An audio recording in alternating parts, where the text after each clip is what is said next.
رنگین بوڑھا اور بندوق قسط نمبر 3۔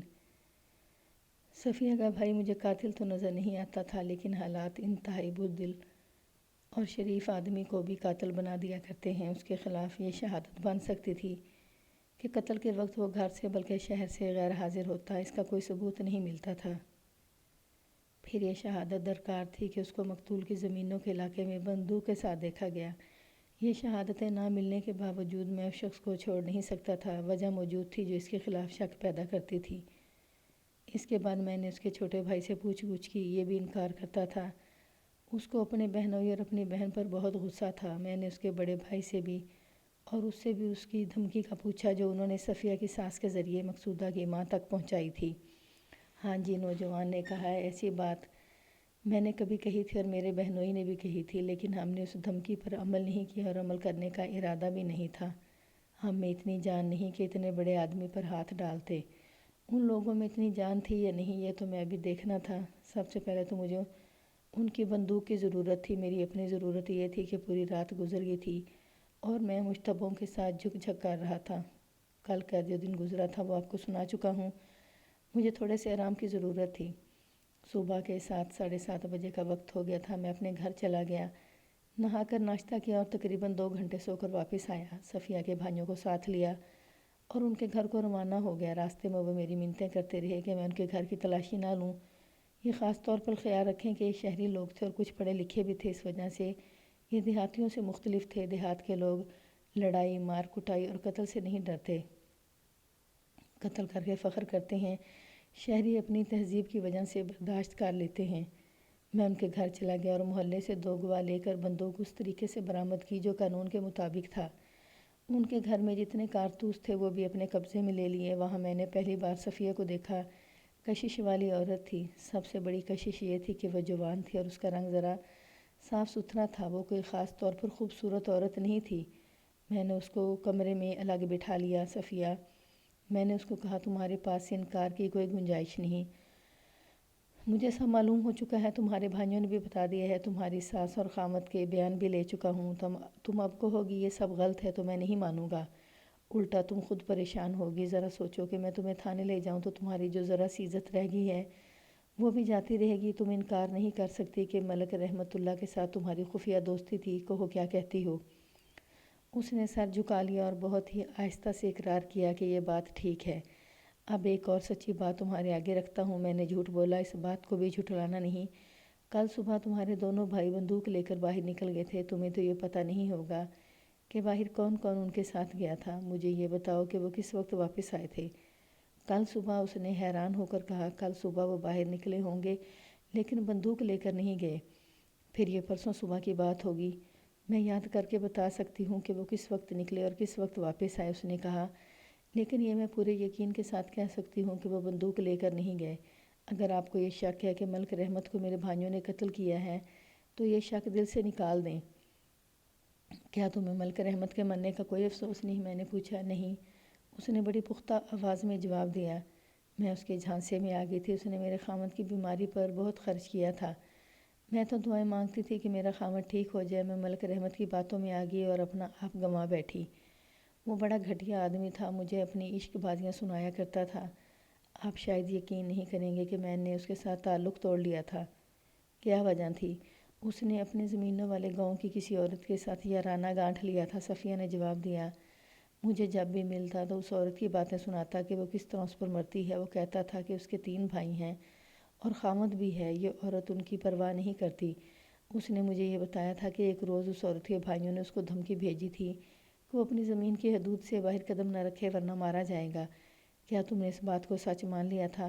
میں کیا بتا سکتی ہوں کہ یہ سچ تھا یا جھوٹ، اس نے جواب دیا۔ وہ اس عورت کی باتیں ایسے طریقے سے سناتا تھا جیسے مجھ کو اس کے مقابلے میں کچھ نہ سمجھتا ہو۔ میں اس کے بعد اس کو نہیں ملی۔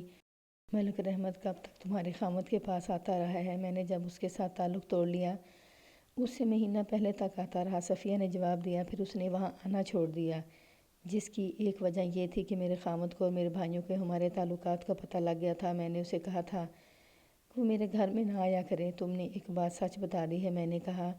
اب کوئی پردہ نہ رہنے دو۔ ملک رحمت اللہ کے علاوہ تمہارے تعلقات کس کے ساتھ تھے؟ اور کوئی نہیں تھا، اس نے جواب دیا، اور مجھے یہ یقین دلانے کے واسطے کہ وہ ٹھیک کہہ رہی ہے۔ اس نے بہت کچھ کہا، اس کی زبان سے میں اس کے بھائیوں کے خلاف کوئی بات نہیں اگلوا سکتا تھا۔ میں بندوق، کارتوس اور اس کے بھائیوں کو ساتھ لے کر تھانے چلا گیا۔ میں نے اس گاؤں کے نمبردار کو اور مخبروں کو تھانے لانے کے لیے ایک کانسٹیبل کو بھیجا۔ صفیہ نے ایک اشارہ دیا تھا۔ قتل تو دراصل دیہات کے لوگ کیا کرتے تھے، شہر کے مخبر آئے ہوئے تھے۔ میں نے ان سے رپورٹیں لینی شروع کی، ان سے مجھے کوئی نئی بات معلوم نہ ہوئی۔ مقتول کی بابت وہی کچھ معلوم ہوا جو مجھے پہلے ہی معلوم ہو چکا تھا۔ صفیہ کی بابت بھی کچھ اور پتہ نہ لگا۔ کئی گھنٹے اسی طرح گزر گئے۔ پھر اس گاؤں کا نمبردار اور 2 آدمی اور آ گئے۔ میں نے نمبردار کو اپنے پاس بٹھایا اور مقتول کی بابت پوچھا۔ حضور، میں تو خود آنے لگا تھا، نمبردار نے کہا۔ میں اس وجہ سے پہلے نہ آیا کہ شاید آپ کو اصل مجرم مل گیا ہے۔ کچھ بھی نہیں ملا چوہدری۔ پھر میری ایک بات پر غور کریں، نمبردار نے کہا۔ میرے گاؤں کی ایک جوان عورت ملک رحمت کے پاس اس کے زمینوں والے مکان میں جایا کرتی تھی۔ یہ بات تو ملک کے مزیروں کو بھی معلوم ہے۔ ملک میرے گاؤں میں پہل پہل آتا رہا تھا، پھر اس نے آنا چھوڑ دیا تھا۔ میں نے اپنی آنکھوں اس کو عورت کے ساتھ اونچی فصلوں کے درمیان مینڈ پر کھڑے باتیں کرتے دیکھا ہے۔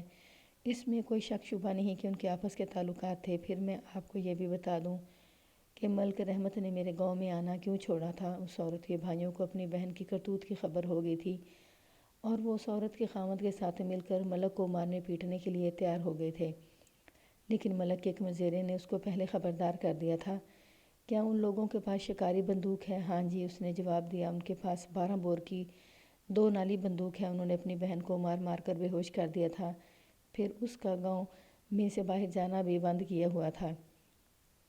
میں حیران ہوں چوہدری، میں نے کہا۔ یہ ملک بوڑھا ہو گیا تھا، پھر بھی عورت بازی سے باز نہیں آیا تھا۔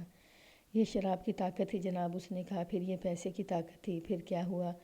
آپ ضروری بات سنیں، اس نے کہا۔ اس عورت کے خاوند کا ایک بھائی فوج میں حوالدار ہے۔ میں نے پرسوں شام اس کو گاؤں میں دیکھا تھا، اس کے بعد نظر نہیں آیا۔ کیا وہ چھٹی آیا تھا؟ میں نے پوچھا۔ تم اسے ملے ہوگے؟ نہیں، اس نے جواب دیا۔ میں اس کو نہیں ملا۔ وجہ یہ ہے کہ میرے خاندان کی اس خاندان کے ساتھ بول چال بوجہ عداوت بند ہے۔ بڑا تیز اور لاٹھ باز خاندان ہے، وہ ایسے ویسے لوگ نہیں۔ میں نے پتہ لگا لیا تھا کہ یہ کب آیا ہے اور کتنی چھٹی آیا ہے۔ مجھے بتایا گیا کہ پرسوں صبح آیا تھا۔ یہ بھی پتہ لگا کہ اس کے پاس کوئی سامان نہیں تھا۔ ایک بات یہ سامنے رکھ لیں کہ کل صبح اس عورت کا ایک بھائی اپنے ایک دوست کے ساتھ بندوق لے کر شکار کے واسطے گیا تھا، اور وہ دونوں واپس آئے تو اس کے کچھ دیر بعد گاؤں میں خبر آ گئی کہ ملک رحمت اللہ فلاں جگہ مارا گیا ہے۔ میں اس وجہ سے آپ کے پاس نہ آیا کہ یہ علاقہ دوسری نمبرداری میں ہے۔ وہ نمبردار اس وجہ سے آپ کے پاس نہیں آیا کہ وہ بڑے بخار میں بڑی بری حالت میں پڑا ہے۔ مجھے سب سے پہلا شک یہ ہوا کہ اس عورت کا بھائی ملک سے اپنی بے عزتی کا بدلہ لے آیا ہے۔ نمبردار نے بہت ساری تفصیلات بھی سنائی تھی، مختصر یہ کہ اس نے مجھے ایک اور کھوج پر ڈال دیا۔ اس نمبردار کے خلاف بھی ایک شک پیدا ہوتا تھا۔ اس نے کہا تھا کہ اس عورت کے خاندان کے ساتھ اس کی خاندانی دشمنی ہے۔ اس وجہ سے مجھے شک ہوا کہ یہ ان کے خلاف بڑھا چڑھا کر رپورٹ دے رہا ہے۔ بہرحال مجھے ایک سراغ مل گیا تھا۔ میں فوراً اس سراغ پر دوڑ پڑا، اپنے ضروری عملہ ساتھ لیا اور نمبردار کے گاؤں چلا گیا اور سیدھا اس عورت کے بھائیوں کے دروازے پر جا رکا۔ دونوں بھائی گھر پر ہی تھے۔ جو ہی وہ باہر نکلے، ان کو دھکیل کر اندر چلا گیا اور ان کو کہا کہ اپنی بندوق میرے حوالے کر دیں۔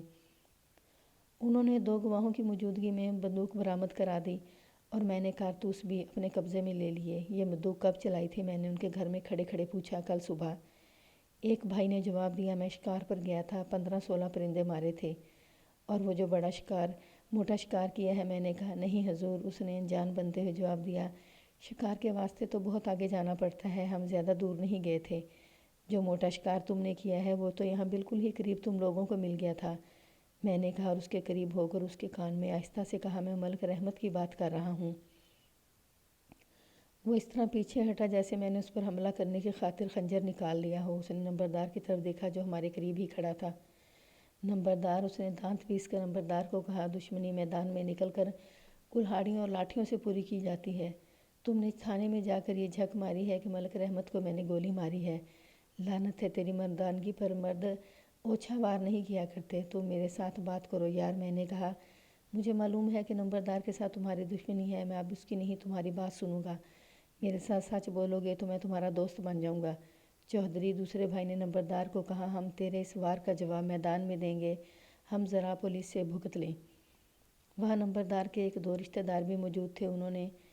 ان دونوں بھائیوں کو للکار کا جواب دیا۔ اگر میں موجود نہ ہوتا تو ان کا آپس میں خون خرابہ ہو جاتا۔ میں ان دونوں بھائیوں کو، ان کے بہنوئی کو اور ان کی متعلقہ بہن کو ساتھ لے کر گاؤں سے آ گیا۔ راستے میں مقتول کی زمینوں سے گزرا اور کچھ دیر وہاں رکا۔ وہاں 4 مزیریں موجود تھے۔ ان سب کو اکٹھا کر لیا اور ان سے پوچھا کہ یہ عورت یہاں آتی تھی اور مقتول کو ملتی تھی یا نہیں۔ پہلے تو وہ سب گھبرائے، پھر میرے رعب اور حوصلہ افزائی سے انہوں نے اقرار کر لیا۔ میں نے ان کو بھی تھانے لے جانے کے واسطے اپنے ساتھ لے لیا۔ سب سے پہلے اس بھائی کو اپنے دفتر میں بٹھایا جو شکار پر گیا تھا۔ اس کے ساتھ جو دوست گیا تھا میں اس کو بھی ساتھ لے آیا تھا۔ دیکھو میرے دوست، میں نے عورت کے اس بھائی کو کہا، مجھے اور اپنے آپ کو تنگ کر کے جو بات بتاؤ گے وہ ابھی بتا دو، اس میں تمہارا ہی بھلا ہے۔ کیا بتا دوں؟ یہ کہ ملک رحمت کو تم نے گولی ماری ہے۔ میں نے کہا، میں نہ خود ہیر پھیر کروں گا نہ تمہیں کرنے دوں گا حضور۔ اس نے کہا، آپ نے دیکھ لیا ہے کہ نمبردار کے ساتھ ہماری خاندانی دشمنی ہے۔ ہمیں خراب کرنے کا اس کو بڑا اچھا موقع مل گیا ہے۔ کیا تمہاری بہن کے تعلقات ملک رحمت کے ساتھ نہیں تھے؟ میں نے پوچھا، کیا تم نے اپنی بہن کو ملک رحمت کے پاس جاتے نہیں پکڑا تھا؟ کیا تم نے اپنی بہن کو مار مار کر بے ہوش نہیں کر دیا تھا؟ ہاں حضور۔ اس نے کہا، یہ سب درست ہے، میں سچ کو سچ ہی کہوں گا، لیکن میں ملک رحمت کا قاتل نہیں۔ آدھی رات سے پہلے تم اپنی زبان سے کہو گے کہ تم قاتل ہو۔ میں نے کہا، اگر تم نہیں تو تمہارے بہنوئی کا بھائی جو فوج میں حوالدار ہے وہ یہ کام کر گیا ہے۔ وہ کتنی چھٹی آیا تھا؟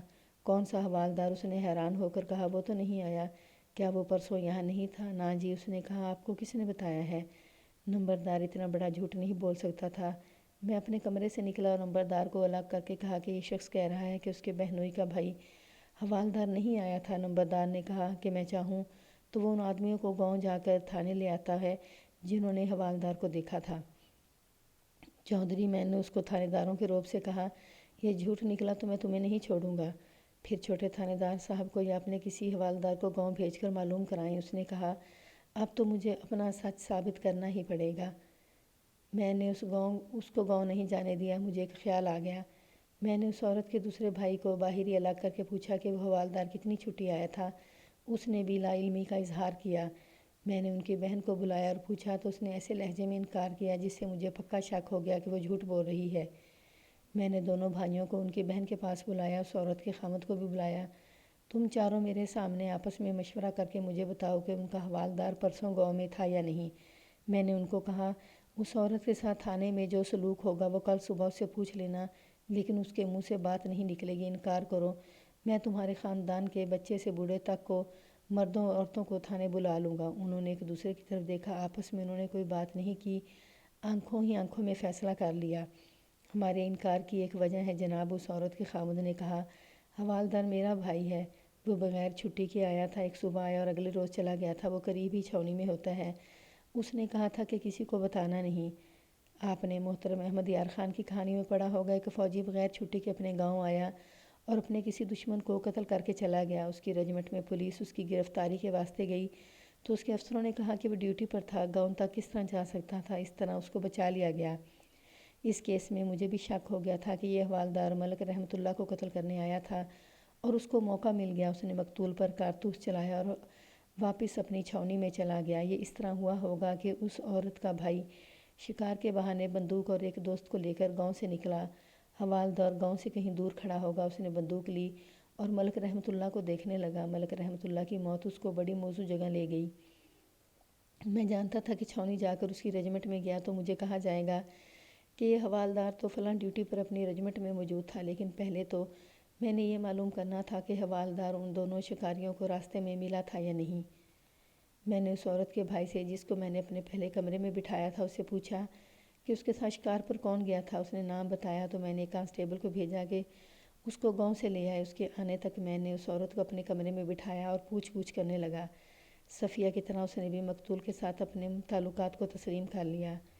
اس کے چال چلن کی رپورٹ جو مجھے ملی تھی وہ اچھی نہیں تھی۔ میں نے اس سے بہت ساری باتیں پوچھیں لیکن اس پر تھانے داروں والا رعب نہیں ڈالا۔ صفیہ نے کہا تھا کہ اس کے بھائیوں نے ملک رحمت کو قتل نہیں کیا، لیکن یہ عورت کہتی تھی کہ وہ اپنے بھائیوں اور خاوند کی جگہ قسم نہیں کھا سکتی، انہوں نے قتل کیا ہوگا۔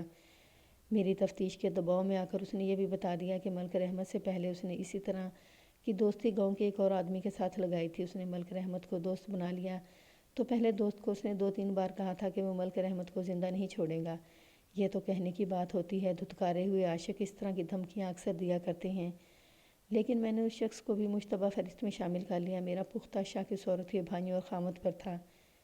میں نے ان کو دیکھ کر بھی کہا کہ یہ دلیر آدمی ہیں۔ انہوں نے میری موجودگی میں جس طرح نمبردار کو للکارا اور اس کو دھمکی دی تھی، اس طرح ہر کوئی نہیں کر سکتا۔ اس عورت سے مجھے ایک نئے مشتبہ کے سوا کچھ نہ ملا۔ میں نے اس سے اس کے خامد کے بھائی حوالدار کی بابت پوچھا تو اس نے بتایا کہ اس نے سنا تھا کہ وہ آیا ہے، لیکن وہ اپنے ماں باپ کے گھر میں تھی، اس وجہ سے میں نے حوالدار کو نہیں دیکھا۔ اگلی صبح اس عورت کا بھائی گھر والوں کو یہ بتا کر کہ وہ شکار پر جا رہا ہے، بندوق لے کر نکل گیا۔ وہ واپس کس وقت آیا تھا؟ اس نے جو وقت بتایا وہ ملک رحمت کے قتل کے وقت سے 2 گھنٹے بعد کا تھا۔ اب میں نے وقت کا حساب جوڑ کر ملزم کا سراغ لگانا تھا، مثلاً اس طرح کہ اس عورت کا یہ بھائی جو شکار کو گیا تھا کس وقت اس جگہ سے گزرا جہاں ملک رحمت قتل ہوا تھا۔ جب وہ آدمی آیا جو اس عورت کے بھائی کے ساتھ شکار پر گیا تھا تو میں نے اس کو دم نہ لینے دیا، اپنے دفتر میں لے گیا اور بینچ پر بٹھا دیا۔ دیکھ جوان، میں نے کہا، تمہیں پتہ لگ گیا ہوگا کہ میں نے کس کس کو تھانے بٹھایا ہوا ہے۔ ان سب کے بیان لے چکا ہوں۔ تم نے ذرا سا بھی جھوٹ بولا تو میں تمہیں حوالات میں بند کر دوں گا۔ میرے ہاتھ میں بید کا ڈنڈا تھا اور میں اس کے سامنے کھڑا تھا۔ میں نے پوچھا، تم اس کے ساتھ شکار پر گئے تھے، راستے میں تمہیں حوالدار کہاں ملا تھا؟ نہیں حضور، اس نے ڈرے ہوئے لہجے میں کہا، ہمیں راستے میں کوئی حوالدار نہیں ملا تھا۔ ایک جھوٹ، میں نے کہا۔ تم واپسی پر اس جگہ سے کس وقت گزرے تھے جہاں ملک رحمت کی لاش پڑی تھی؟ تم نے وہ جگہ دیکھی ہوگی۔ میں نے خود نہیں دیکھی، اس نے کہا، لوگوں نے بتایا تھا۔ میں اس جگہ کو جانتا ہوں اور جناب ہم واپسی پر اسی جگہ سے نہیں گزرے تھے، ہم دوسرے راستے سے آئے تھے۔ اس زمانے میں ایک اور مشکل تھی، آج کل جس کو دیکھو اس نے گھڑی باندھی ہوئی ہوتی ہے۔ میں جس وقت کی بات کر رہا ہوں اس وقت شہروں میں بہت کم لوگوں کے پاس گھڑیاں ہوا کرتی تھیں۔ دیہات میں تو کسی فوجی کے پاس ہی گھڑی ہوتی تھی، بڑے امیر زمینداروں کے پاس بھی گھڑی نہیں ہوتی تھی۔ یہ ایسی مشکل تھی کہ میں وقت کا حساب نہیں کر سکتا تھا کہ فلاں جگہ سے فلاں آدمی کس وقت گزرا تھا۔ میں نے اندازے اور موٹے حساب پر بھروسہ کیا۔ میں نے جس آدمی کو اپنے سامنے بٹھایا ہوا تھا وہ یہ نہیں مان رہا تھا کہ ان دونوں کو راستے میں حوالدار ملا تھا، اور وہ میرے رعب اور تھوڑے سے تشدد کے باوجود بھی نہیں مانتا تھا کہ وہ جائے واردات کے قریب سے گزرے تھے۔ میرا خیال ہے تم ان دونوں بھائیوں اور ان کے بہنوئی اور اس کے حوالدار بھائی کی پھانسی کا پھندا اپنے گلے میں ڈالنا چاہتے ہو۔ میں نے کہا، دوستی کا یہ جو حق تم ادا کر رہے ہو تمہیں بہت مہنگا پڑے گا جناب عالی، اس نے پختہ آواز میں کہا۔ ملک رحمت کا قاتل کوئی بھی ہو، میں آپ کو یہ بتا رہا ہوں کہ اس عورت کا ایک بھائی میرے ساتھ تھا اور بندوق اس کے پاس تھی۔ اگر اس کے دوسرے بھائی نے کسی اور کی بندوق لے کر ملک رحمت کو مار ڈالا ہو تو وہ میں نہیں جانتا۔ تم اس کے دوست تھے؟ میں نے پوچھا کہ یہ دونوں بھائی ملک رحمت کے قتل کی باتیں کیا کرتے تھے؟ ہاں جی، اس نے جواب دیا، کیا کرتے تھے، لیکن وہ صرف باتیں ہی کرتے تھے۔ میں اس کو صرف ایک اور جگہ چکر دے رہا تھا، یعنی حوالدار راستے میں ان کے ساتھ ہو گیا تھا اور اس نے ملک رحمت پر کارتوس چلایا تھا۔ وہ اتنا زیادہ تانگ آ گیا کہ اس کے آنسو نکل آئے۔ میں اس کو گالیاں دے رہا تھا، اس کے ساتھ میرا باقی رویہ بھی شریفوں والا نہیں تھا۔ ایک اور بات کا بیان ضروری ہے، میں نے اس کی کہانی میں مقتول کی جوان بیوہ مقصودہ کو تفتیش سے خارج نہیں کیا تھا۔ اس پر میرا شک پہلے کی طرح قائم تھا۔ مخبروں نے اور اس کے محلے کے 2 معززین نے اس کا چال چلن ٹھیک بتایا تھا اور کہا تھا کہ وہ اتنی چلاک اور ہوشیار لڑکی نہیں کہ اپنے کسی آشنا کے ساتھ مل کر اس نے اپنے خامد کو قتل کرا دیا ہو۔ میرے کہنے پر مخبر اس ٹو میں لگے ہوئے تھے کہ مقصودہ کی کسی کے ساتھ آشنائی تھی یا نہیں۔ شہر کے مریض خامد کی بیوی صفیہ کے 2 بھائیوں کو بھی مشتبہ بٹھایا ہوا تھا۔ ان کی بندوق اور گاؤں سے برآمد کی ہوئی بندوق ایگزامینر کے معائنے کے واسطے بھجوا دی تھی۔ یہ اس قصبے سے 50 میل دور کے بڑے شہر میں گئی تھیں۔ ان کی رپورٹیں 2 دنوں بعد آنی تھیں۔ میں گاؤں کے اس جوان آدمی کی تفتیش کی چکی میں رگڑ رہا تھا اور وہ رونے پر آ گیا۔ اچانک اس کی آنکھیں ٹھہر گئیں اور وہ کچھ سوچنے لگا۔ اس نے میری طرف دیکھا۔ آپ نے میرے ساتھ بلا وجہ ایسا سلوک کیا کہ میرا دماغ میرے قابو سے نکل گیا ہے۔ اس نے کہا، اگر آپ قتل کا الزام زبردستی ہم پر تھوپنا چاہتے ہیں تو آپ کی مرضی ہے۔ میں آپ کو 2 باتیں بتانا چاہتا ہوں، ان پر غور کریں۔ میری تمہارے ساتھ کوئی دشمنی نہیں، میں نے کہا۔ تمہارے دل میں جتنی باتیں آتی ہیں وہ سب کرو۔ ہمارے گاؤں سے کچھ دور سبزیوں کا ایک چھوٹا سا باغ ہے، اس نے کہا۔ وہاں رہٹ لگا ہوا ہے، ہم واپسی پر وہاں رکے تھے۔ ہم جب بھی ادھر جاتے ہیں وہاں ضرور رکتے ہیں، پانی پیتے ہیں اور باغ کے مالک کے پاس تھوڑی دیر بیٹھتے ہیں۔ آپ اس سے پوچھیں کہ ہمارے ساتھ اور کون تھا اور اس سے اٹھ کر ہم کدھر گئے تھے۔ وہاں سے ہمارے گاؤں کا دوسرا راستہ ہے۔ اور دوسری بات یہ ہے کہ ہم نے آپ کے اس شہر کے 2 آدمی اس علاقے میں پرندوں کا شکار کرتے دیکھے تھے۔ انہیں شناخت کرتے ہو؟ میں نے پوچھا۔ ایک کو پہچانتا ہوں، اس نے جواب دیا۔ آپ کے شہر کے مشہور آدمی کا بیٹا ہے، خواجہ قدیر کا بیٹا شبیر، جو اپنے باپ سے زیادہ مشہور ہو گیا ہے۔ اس کے ساتھ اس کی عمر کا ایک اور جوان آدمی تھا، میں اس کو نہیں جانتا۔ ان کے ساتھ تمہاری بات چیت ہوئی تھی، وہ اتنے قریب نہیں آئے تھے، اس نے جواب دیا، اور بہت دور بھی نہیں تھے، ہم نے ان کو دیکھا تھا۔ ہم تو اپنے گاؤں کی طرف آ گئے اور وہ درختوں پر پرندے دیکھتے ادھر کو جا رہے تھے جدھر ملک رحمت کی زمینیں اور اس کا مکان ہے اور ملک رحمت جہاں مارا گیا ہے۔ انہوں نے 4 یا 5 کارتوس چلائے تھے، پھر دور سے ہم نے ان کے کارتوس کی آواز سنی تھی۔ پہلے میں آپ کو یہ بتا دوں کہ خواجہ قدیر کون اور کیا تھا۔ اپنے بڑے شہروں کے محلوں اور قصبوں میں بعض آدمی دیکھے ہوں گے جن کو زہر دیگ کا چمچہ کہا جاتا ہے، جن کو ہر دیگ کا چمچہ کہا جاتا ہے۔ وہ مسجد کمیٹی کے کرتا دھرتا ہوتے ہیں، عید میلاد کے جلوس کا انتظام کرتے ہیں، کوئی انجمن یا تنظیم ہو تو میں نے اس طرف دیکھا تو مجھے یاد آتا ہے کہ یہ درخت ذرا گہری جگہ تھے جن پر فاختائیں جا بیٹھی تھیں۔ میں نے اشفاق کو دیکھا، وہ بہت تیز چلتا آ رہا تھا۔ میں نے دور ہی سے اس کو کہا کہ کارتوس ضائع کر آئے ہو، اس نے میرے قریب آ کر بھی جواب نہ دیا۔